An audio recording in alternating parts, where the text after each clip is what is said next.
I think we're live. Alexandra, thank you so much for being here on Friday morning. Thank you for asking me to be here. Before we go into what ImVitro does, I mean, could you tell us a little bit more about your background and maybe start from university and highlight what you worked on and how your journey was from academia to the startup that you're running now, ImVitro?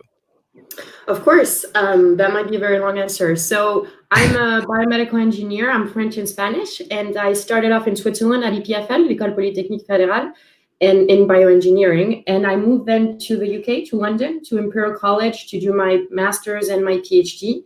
And then I moved to Boston to MIT to do my postdoc. So if I had to describe what I learned to do is really to do a mix of, biomechanics, experimental biology, and at the end of my academic career, I think what I really learned to do was to maintain cells, human cells, but also animal cells and tissues alive in the lab outside of the body, which is actually harder than it sounds.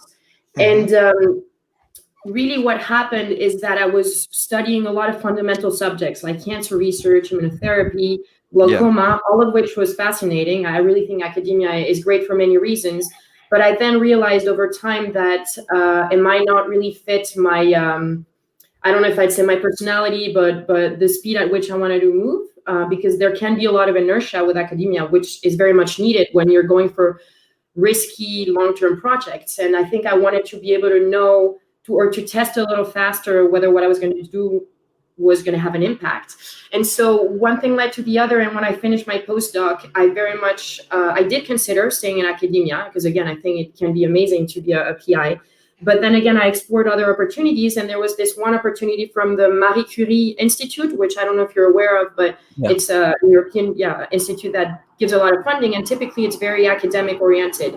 But they have this one, or at least one of them, of those fellowships that was very much geared towards helping academics move into the not only industry but also startup world in Europe, obviously. And so I applied for this fellowship sponsored by a company in Paris that works in microfluidics, something I was working on. And with this fellowship, I joined this startup, and my intent was to start my company. So long story short, I used this money, which is worth 2 years worth of salary, to explore opportunities. And at this stage, what happened is that I decided to join this program called Entrepreneur First, which I believe you're aware of. You've talked to other founders, so I might not explain it, but the idea is that you join this program. It's a 3 months intense program where you're supposed to A, meet a founder, but B, really explore ideas and test them. And if they like your idea and your team, they fund you. And so we obtained the pre-seed funding. And what happened at this point is that I kept on fundraising, and we just closed the seed round recently. I mean, what are the attributes that you had to develop within yourself moving from academia to running a startup? I mean, I do know, like, sometimes, I mean, I do know EF run you through your paces. So, I mean, could you kind of highlight the difference and also kind of highlight the attributes you had to develop within yourself? So that's a good question. I'm not sure I can answer it. I'm not sure I'm aware of all that is needed, and I'm sure I still need to work on many things. Based on your experience. Right. And in my experience, I think the hardest thing is, there's several things. The first one is you spend your time in a lab. I was really, the cliche, you're in your lab code, you work very much alone. And so I think one of the things that was the hardest was to really learn to get out of your shell. Not that in academia you don't, you go to conferences, you exchange. I'm not saying you're absolutely on your own, but I think what was hardest is the idea that you don't just come up with an idea and develop it and then see if it works. Not to say everyone does that in academia, but I think it can be easy to get into that rabbit hole. As opposed to what we've been told is when you start a company, you first want to make sure that you've actually identified a real, or maybe real is not the right word, but an immediate problem. And then once you've identified a real problem, that's almost the hardest part. Then you go about and look for a solution. So I think it's almost this inversion of like, hey, not get excited about a cool scientific project, as opposed to first get excited about a problem and then find the appropriate solution. And it's actually harder than it sounds, because what you have to do is call up many people. You have to just test ideas. I really like it because it's also hypothesis driven. So you're going to emit an hypothesis, say, okay, so maybe it is that they need something. And then you create a list of I don't know, doctors in this case, because we work in the medical field, you call them up. And to get to another point, I think what was really hard is just to be okay with hearing no 98% of the time, or your idea is not great, or this is not going to work. Not to say that academia, again, is easy, but I feel in some ways it's a little more sheltered because you are encouraged sometimes to take on risky projects, whereas here it's like, well, if you're not going to make money, it's not going to work. So I think for me, another skill that I had to develop is just really learn to communicate and to reach out to people and just be okay with failure on a daily basis. Mm-hmm. And could you tell us a little bit more about ImVitro? Of course. So ImVitro is a Paris-based startup, and what we do is that we use artificial intelligence to tackle infertility. Now, I don't know, I suppose many of you know what infertility represents, but I'm still going to throw out some numbers. Today, it's approximately 1 out of 7 couples that have fertility issues. It's really a huge and underestimated problem. And the other problem is that one of the main medical solutions for couples or for people that want to receive fertility treatment is IVF, or in vitro fertilization. And the success rate of this treatment can be quite low today. In Europe, they hover around 20 to 30%. And so the idea is that we want to tackle infertility by increasing IVF success rate. And in reality, there's many ways you could start. And I decided to start by applying deep learning algorithms to the evaluations of videos of developing embryos. So let me take a step back. The idea here is that when you do IVF, so when you've decided that you should try IVF, you take the sperm, you take the ovules, and you generate what on average is 5 embryos, let's say, per couple. And then you have to maintain these embryos alive in the lab, in an incubator, in an oven, for up to 5 to 6 days, at which point you have to decide which ones you reimplant back in the woman, in the patient. And so here there's 2 things that become quite interesting. The first one is that it used to be common, and still is in some places, that we decide that we're going to reimplant 2 to 3 embryos back in the patient in the hopes that at least one leads to a pregnancy or a birth. But the problem is that now we realize that this can lead too often to a multiple pregnancy, which we now know can be dangerous both to the mother and the children. So there's this new question in the field, which is we only should implant 1 embryo. So which one should we implant? Which one can lead to a pregnancy as fast as possible? And on the other side, another element that becomes interesting for us is that there's been this development with hardware in the lab, because to have a sense of how these embryos were developing, what they used to do, and still in many labs, is that they'd have to take the embryo out of the incubator, so out of the oven, very quickly look at it under the scope, and have to make their mind up about whether it's developing well or not. And here there's 2 problems. The first one is taking the embryo in and out of the oven is really not great for the embryo, change of temperature, change of gas content.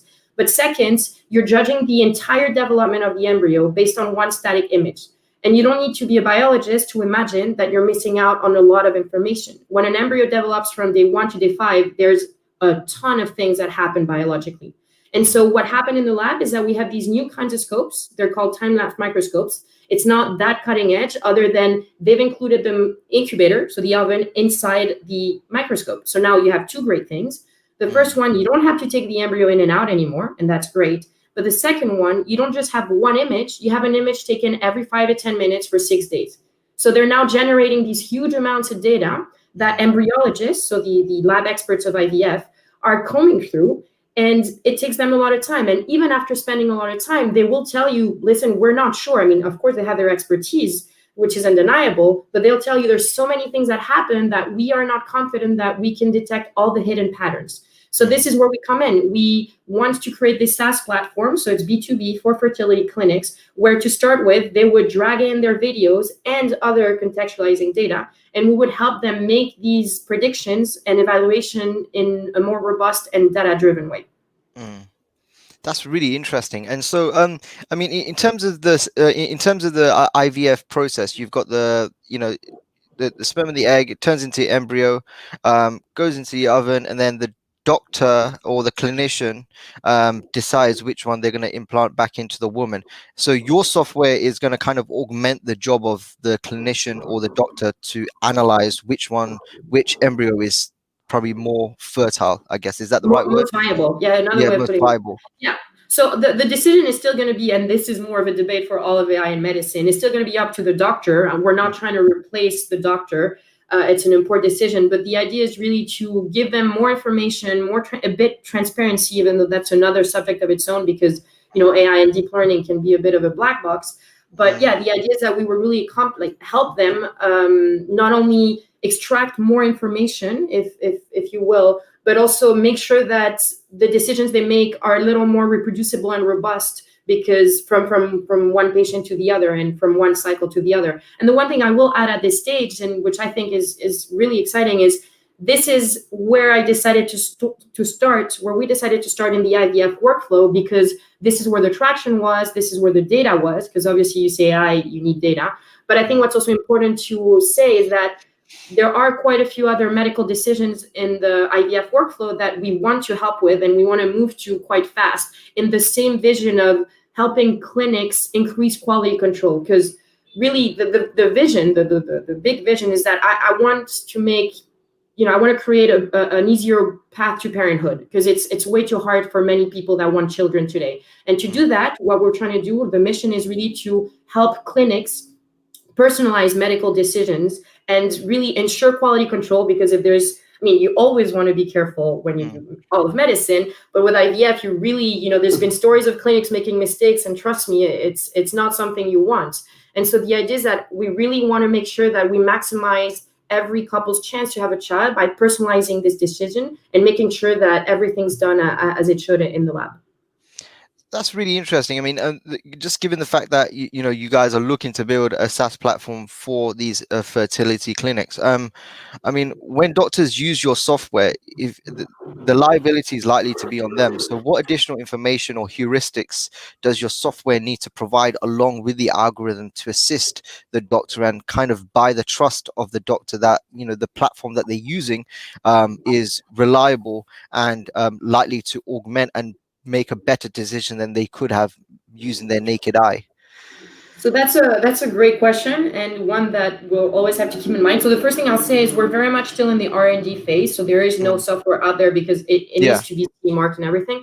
So what I'm really telling you about, I can't go too much in detail as to what it is that we're doing, but what I can say is there's just different ways of convincing doctors, I think. And by the way, we're closely collaborating with doctors for that very reason. I want to make sure that we're not just working on our own, creating this thing, and then in a year they're like, oh, but wait, this has nothing to do with our needs or what can convince us. I think one of the most obvious answers is we're going to need to do clinical trials in some ways or not. And this is long term. It's not easy to do prospective clinical trial, but that is the gold standard, that is for sure. But that is a lot of money, a lot of time. So before that, I think it's also going to come down to making sure we do rigorous science, publishing on it, and really explaining how it is that we're training the algorithm, because there's a lot of nuances to it. And often it can be hard to understand. And often it's something that doctors are not familiar with, just because they only have a million of other things to do and lives to save, really. So I think a big thing is going to be to bring proof that we are having an effect. The other thing I'll say is there are ways that we could look into to add some transparency. And so, it could be that we show maps, or we show on the video what it is that is happening. These are things that are a little more exploratory, but I think doable, and something that, as you pointed out, we need to keep in mind, because there is going to be the question of, imagine there's a video that they would typically label as not viable, but our algorithm actually tells them, well, based on our experience, you should try it. This is going to be a big question, because, as you said, the liability falls on them. So probably there's going to be a bit of a transition where we're going to have to show with our software that actually, if it is the case, it actually does have a positive effect. And so I think that's going to be quite interesting and pretty difficult.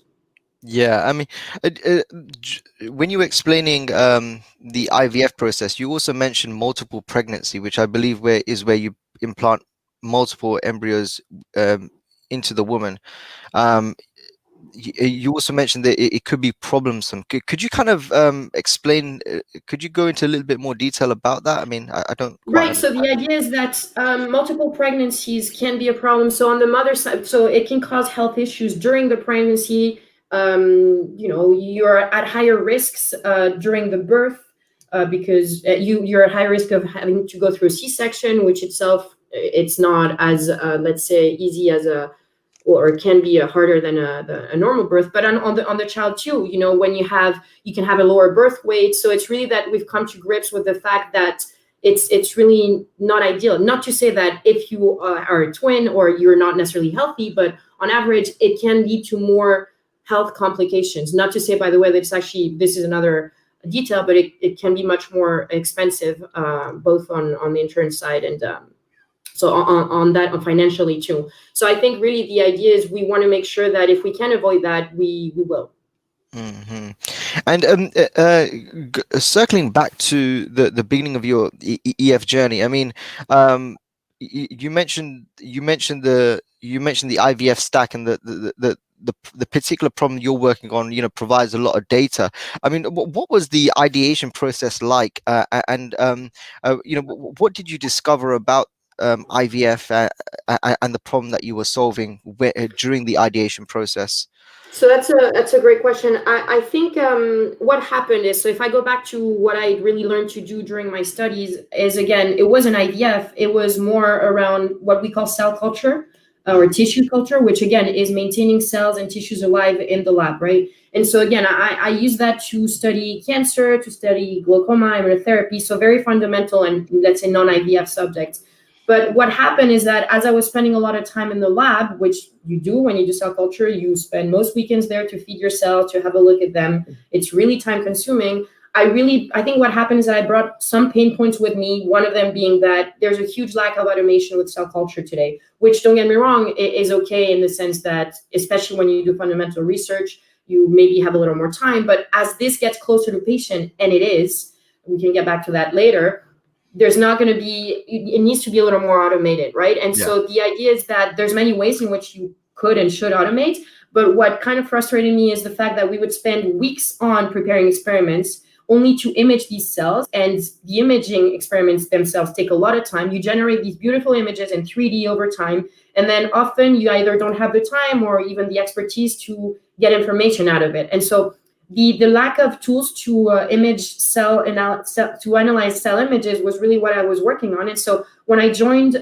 this startup in Paris, this was my line of thought, like, what can we do? I even started building my own microscope because I thought it was really fun. And then I realized doing that alone and hardware was definitely not going to be easy. So when I joined EF, to answer your question, that was my original line of thought. I tried to stay as open as possible. EF was really good at telling me, please get out of your fundamental world, academic world, and go test your idea. Again, for me, that was the hardest thing to do. And so this is where I emitted different hypotheses. Okay, where is cell culture probably already important or going to be important? So I talked to oncologists because there will be, maybe not really as of yet, but applications in diagnostics or in cancer. Then I talked to stem cell therapists because there will be also a lot of cell, and there is, but commercially it's going to get even bigger for regenerative medicine. And I would just try my best to, that's what I was told, to have open conversations, because that's the other thing that's really hard. When you have an idea, I think you tend to be quite biased. You ask questions that beg answers you want to hear. And I think that's also quite hard because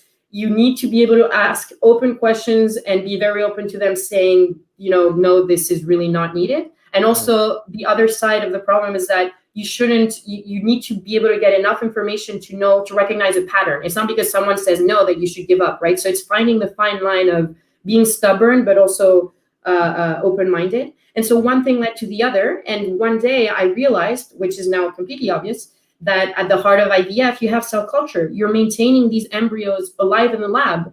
And what was really interesting is that as I started talking to these embryologists, many of my pain points resonated with them, not even just with images, but, you know, with the fact that it requires a lot of time, that there's a lack of reproducibility. And so I started getting really excited.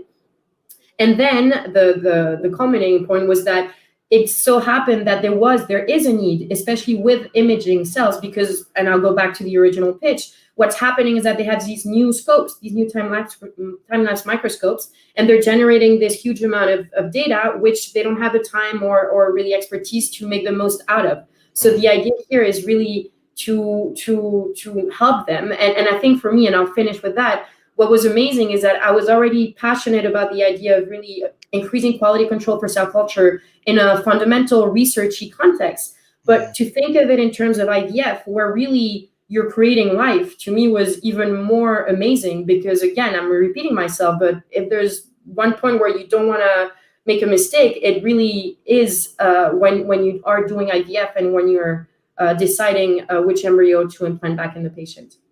That's amazing. There was one question I really wanted to ask, and it's the same question I kind of ask most guests that are doing working on AI, and I mean, how do you overcome like bias in the collection and annotation of data? Given the fact that there are so many nuances in the images that you are analyzing, and so you'll have one clinician or doctor annotate something or see something in one way, and then have another doctor see something in another way. I mean, does that problem keep you up at night? Yeah, how are you working around that? So I think that's a great question, which again, we have to keep in mind throughout all of the process. I don't think there's one perfect solution. You just have to make assumptions and stick by them and just always keep them in mind. Besides, I think there's different kinds of biases. There's also biases in the data that you collect, because so we work with several clinics. It was very important, and I suppose for most people in AI, to make sure you don't just get data from one source and you don't overfit to their specific needs. And so another bias that maybe you were hinting at is, how do you know that your sample is representative of maybe other patients that you haven't really dealt with? So that's one thing I'll leave to the side, because really to mitigate that risk, I think the only thing you can do is make sure you obtain a data set that is as representative and as diverse as possible. And I'm trying my best to do that.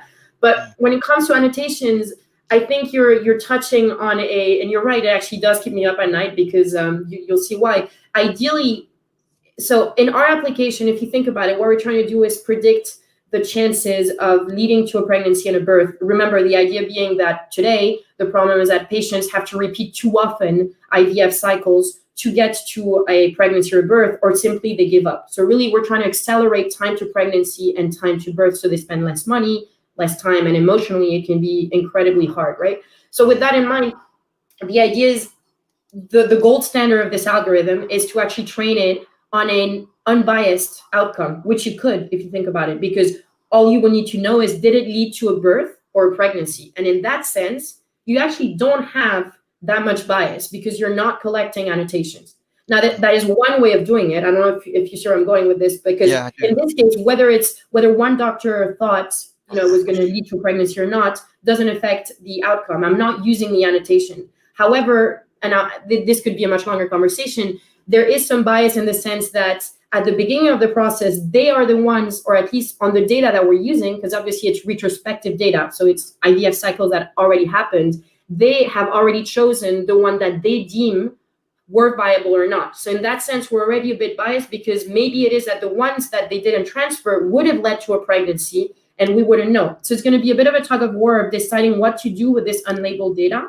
And there's pros and cons with different techniques. But I think, to go back to your point, that's something that we should always keep in mind. And I don't think there's one perfect answer. As long as at the end of the day, you're transparent to your customers and to everyone as to how it is that you're trained, it's probably the better solution. Working on the problem you're solving, it must be really fulfilling. I mean, I've had many family members that have struggled with IVF, gone through multiple cycles. I mean, what gives you the most? I mean, I was gonna ask relief, but there's no relief as a founder. Well, what gives you the most joy and gratitude for the work that you're doing? Because it's clearly impactful, but extremely, extremely difficult. So I think I could answer in several ways. The easiest first answer is I'm really impressed as to how little, I don't know about you, but how little we know, or how taboo this is up until, so I'm 32, I'm at an age, maybe it's also an age thing, but up until now, I'm just saying because more and more of my friends are having children at this age, so maybe that's also why.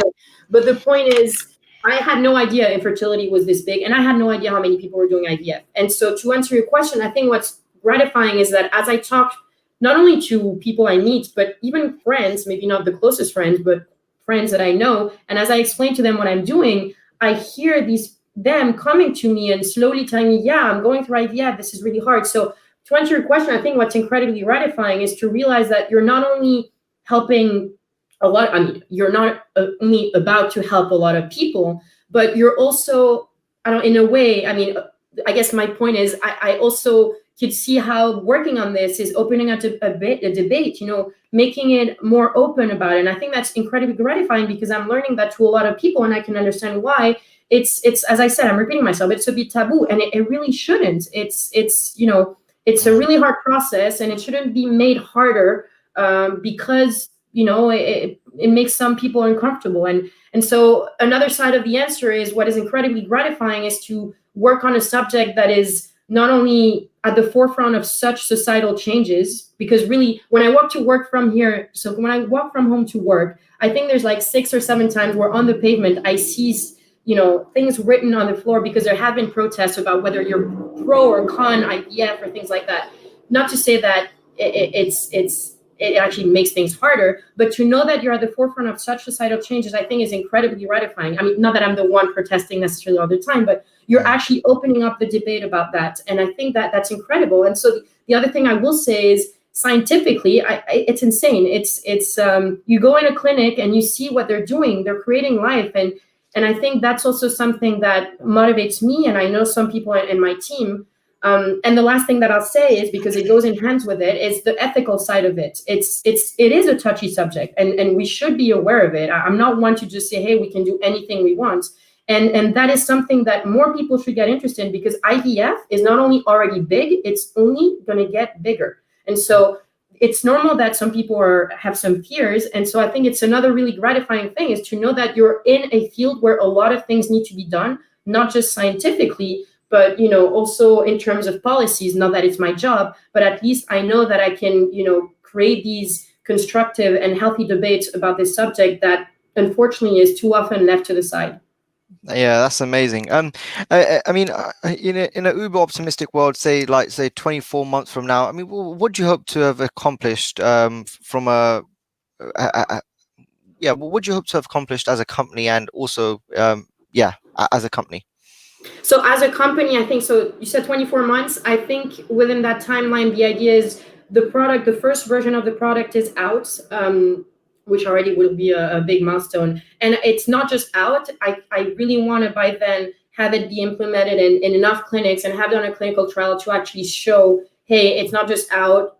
Doctors are using it. Because again, my biggest worry is, I don't want to be seen as this deep tech R&D company that doesn't get out of the office and that has put out this amazing algorithm, but that has not been in touch with doctors. So I think in 2 years, if I can tell you that I've got a product out, it's being used, and we've shown that it works, I think that would be a huge milestone.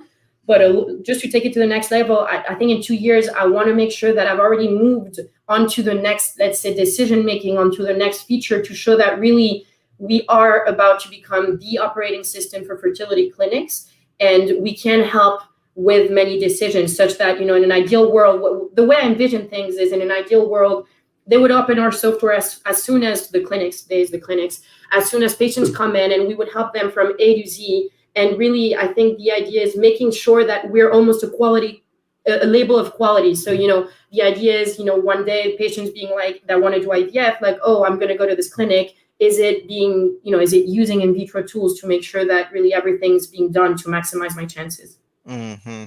And as we approach the end of the interview, I mean, is there anything you guys want to shout out? I mean, are there specific roles you're hiring for? Are you fundraising?